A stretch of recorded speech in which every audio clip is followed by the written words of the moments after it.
1. For the first couple of months, focus on Pinyin and listening. Pinyin is a romanized form of Chinese. Pinyin is relatively simple and can be learned quite quickly. As well as learning to read Pinyin, you should also be listening to a lot of Chinese.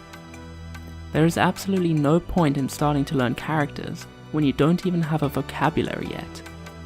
Characters are way easier to learn if you have something meaningful, in other words, words, to connect them to. You should focus on listening to dialogues and other content while reading along in Pinyin. Just make sure you find resources that have Pinyin and good quality audio. 2. When you do start learning the characters, study them every day. The second hack is to study characters every single day. You should ideally be putting 45 minutes into studying them. This may be difficult for some busy people, so try for 30 minutes at least.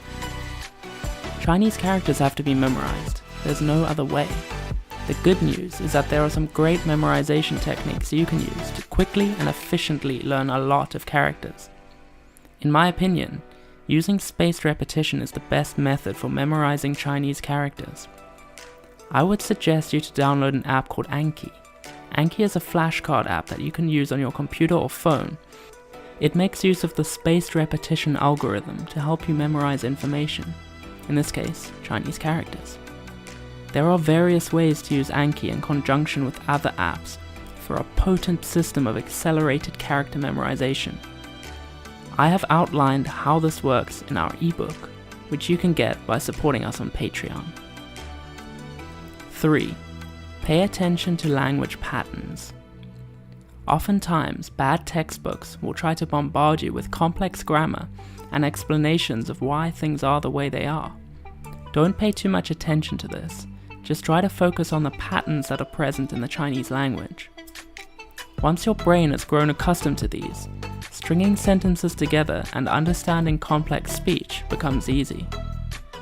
Once you have learned a number of patterns, you'll be able to use them as your foundation on top of which to build sentences. So, how do you focus on patterns? Well, you should expose yourself to a lot of Chinese, be it spoken, written, it doesn't matter. If you read enough and listen enough, you will begin to pick up on these patterns. 4. Find interesting things to read. The key word here is interesting.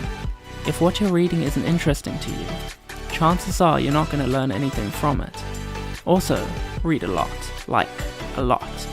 Reading is such a good exercise in language learning. In fact, famous polyglot Kato Lom claims to have learned most languages she speaks predominantly through reading. There are 2 techniques you can use when reading in Chinese. One is called extensive reading.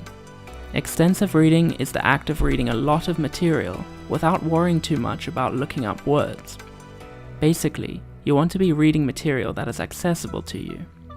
In other words, doesn't contain too many unknown characters or words. The second technique is called intensive reading. Intensive reading, in contrast to extensive reading, is where you read things that are above your level. In other words, contain a lot of unknown words and characters. And then you spend time looking up these words you don't understand in order to improve your vocabulary and challenge yourself with higher level material. You should ideally be incorporating both of these techniques when reading Chinese.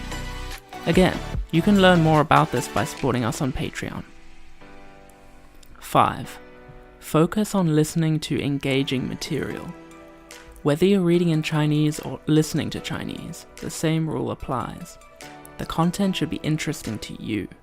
There are plenty of fantastic listening resources out there. It's just about choosing the one that suits you and your own interests.